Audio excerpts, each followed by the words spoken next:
Hey everybody, it's been a while since the last time I actually went live on my own without being a guest or having a guest. So, what I'm going to do, I'm going to record a few things. So, I'm going to have two uh, devices going on. Hello. So, I'm going to say hello to everyone on all the social media. If you're watching now live, hello. If you're watching on recording later on, hello again. What one thing that I wanted to express is that we all go through different phases and different ways in our lives, and sometimes we go into this victim mode or the wimp mode, which I call it, when we turn away from who we are, and that's when uh, our will it's not what it used to be, the inspiration it's not what it used to be, the memories of what it was it's not what it is, and the perception it's something that it's causing us to act in a different way, in total different way from what we were happy to do more, the willingness to do more, the power to create more, and the ability to remember more. And one thing that actually causes more than anything is the right way to see what used to be, what it is, and where we're going now. And this is where my question was to myself more than anything, but to you as well.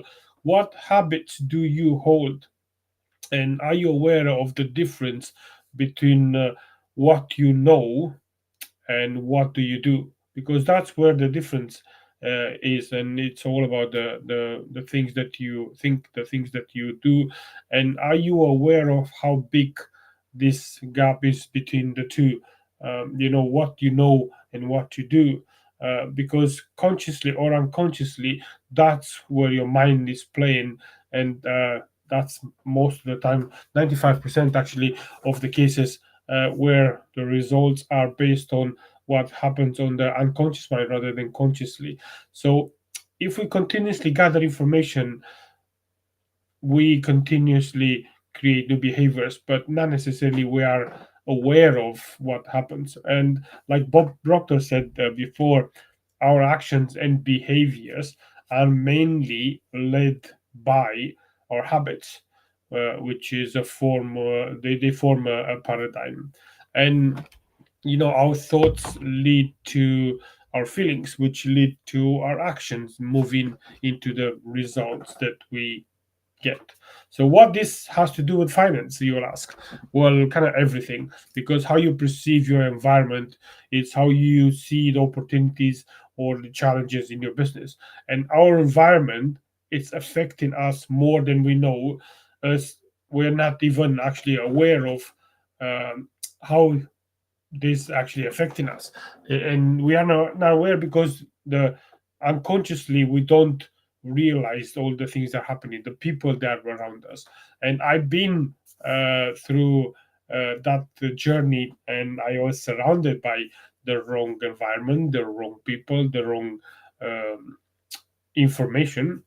But the key to making a change is to find out where the first thought originated from. And was it yours? Was it from your parents, from your teachers? Was it coming from a business partner or family? And where has this limited belief come from? And the key is in our perception and the attitude towards what we perceive. Do we see that as a positive, or do we see it as a negative? And I always try to believe that it's everything that we are exposed to, or everything that we do, it is something positive into it. And recently I kind of lost track to it, but I managed to come back to that mindset where, okay, it is what it is now. What am I learning from? What am I to understand from the experience I've been through or where I am? And this is where you understand that writing your goals or the things that you want to do, the targets and the achievements that you want to achieve, they have to be written down. If you don't write it down, then it's all in your head, and what's in your head stays in your head. So if you do this, and you actually write down all these things that you want to achieve, and the project you want to make, and the holidays you want to book in, uh, think about how often do you go and check on the things that you put down. Are you checking this on daily? Are you checking on this weekly? Or are you doing now and again whenever you remember? Because one of the keys to being successful is to be committed, and to know your product, or to know who you are, mainly than anything. And to know the process of the things that you're about to do, and where you're going, and how you're looking to make that happen. Because the minute you know that, then you can move forward with a purpose, and then you're going to see and seek the benefits of your actions, and you'll see the results that are coming in. Because there is a reason why processes are in place, why these strategies are taking place, and why these steps are in place to take you from A to B and close that gap. Because if you skip these steps and you don't follow step by step, then your success is going to be less or none than if you actually follow the steps, and you have those processes and those strategies in place. And one of the reasons, let's say, kids are learning so much and so fast is because they are always curious, and they always ask questions, and they always seek answers, which the more we grow, the less we actually have we do that. Because we tend to lose this ability as we grow, and also when we are put under stressful situation, which as business owners and entrepreneurs or manager or adults for that matter, it's kind of a daily task, if you know what I mean. And so we fail to ask the question. We kind of fail to be curious anymore, and we stop seeking answers. So that's why we plateau, and we get complacent, and we just stay there because we are afraid of being judged, or we are afraid of being put under pressure, or being exposed for what we think and where we are. That's why I believe that right now we live in a very fake world, when people don't really say what they feel and think, but they say what they want other people to think and feel. Because the reality, it's not what it is, and there is that fear of judgment, or some ego in place from who you used to be and who you are. And so when you receive any objections, on top of all these stressors that are coming in, we tend to react instead of responding, which is causing us to act in a hasty way. The way you handle these objections will predict not just your how your life is going, but how the financial circumstances, and how this will change. Because a great handling of all this will turn, let's say, a disgruntled customer into what which will fight your corner. And this applies not just in business, but also applies in your life. If you actually focus on give value and provide more and more every time, you will bring those people close to you, will give you extra. Okay, my book is coming on. If you want to know more about that book, Business Management, the seven key for business optimization and maximization, since it's kind of nudging me to tell you more about it, feel free to reach out and I can send you a copy. But the way you handle something, it shows you how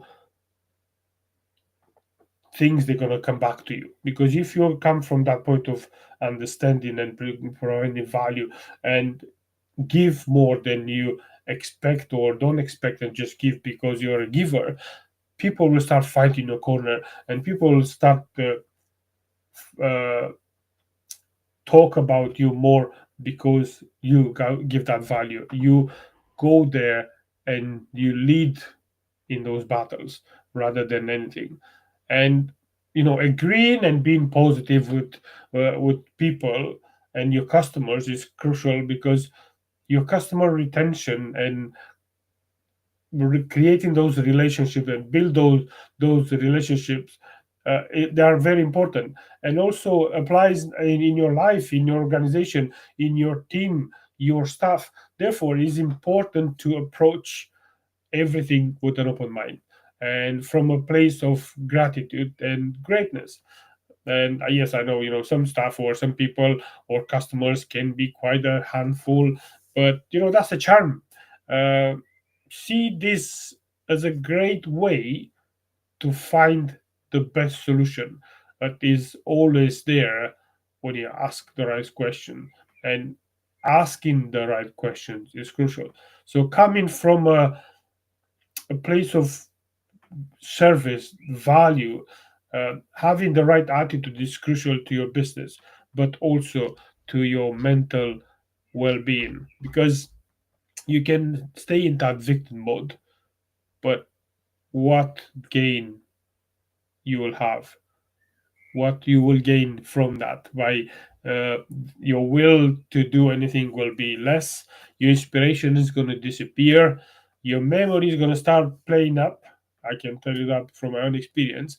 And your perception around what actually it's the reality, and what is the reality, will be totally different. So if you want to have to come out of this whim mode and to have that willingness to do more, to have the power to create more and be more inspired, to have the ability to remember and have a great memory, and to have that perception, then to have the right way to see, I'll be more than happy to have that conversation with you. So think about how you handle things, because it is very important. Like I said, having the right attitude is crucial for yourself, for your well being, for your services, for your customers, and for your business. So I hope this was very helpful to you. And I wish you all the best. Have a great week. Have a great afternoon, evening, afternoon if you are in UK. And have a great night wherever you are. Thank you.